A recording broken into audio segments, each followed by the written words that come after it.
చాలామంది సజ్దాలో ఒక తప్పు చేస్తూ ఉంటారు. ఈ యొక్క తప్పు వలన వాళ్ళ యొక్క నమాజ్ కూడా అవ్వదు. ఒకసారి మనం గమనిద్దాము ఆ యొక్క సజ్దా యొక్క విధానం ఏమిటి, ఏ తప్పు చేయడం వలన మన యొక్క నమాజ్ మన యొక్క సజ్దా అవ్వదు. సజ్దాలోకి వెళ్ళిన తర్వాత రెండు కాళ్ళని పైకి ఎత్తి ఉంచడం వలన పూర్తి సజ్దాలో ఆ యొక్క సజ్దా అస్సలు అవ్వదు. అలా కాకుండా మధ్యలో కనీసం ఒక్కసారైనా సరే భూమిపైన కాళ్ళు పెట్టడం వలన ఆ యొక్క సజ్దా అయిపోతుంది. కానీ పూర్తి సజ్దాలో కనీసం మధ్యలో ఒక్కసారైనా సరే కాళ్ళు కింద పెట్టారు, ఆ తర్వాత పైకి లేపారు అంటే గనక పైకి లేపడానికి కొన్ని కారణాలు ఉండాలి.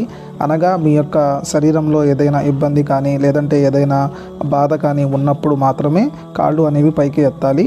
సజ్దా ఎప్పుడు చేసినా కూడా కాళ్ళు భూమిపైనే ఉండాలి. ఎప్పుడైనా ఒకసారి ఇబ్బంది ఉన్నప్పుడు మాత్రమే సజ్దాలో కాళ్ళు పైకి ఎత్తవచ్చు. సో ఇప్పుడు నేను ఏదైతే చూపించానో సజ్దా యొక్క విధానం, సజ్దా చేసిన తర్వాత రెండు కాళ్ళు కింద అస్సలు పెట్టకుండా రెండు కాళ్ళు పైకి పెట్టడం వలన వాళ్ళ యొక్క సజ్దా అస్సలు అవ్వదు.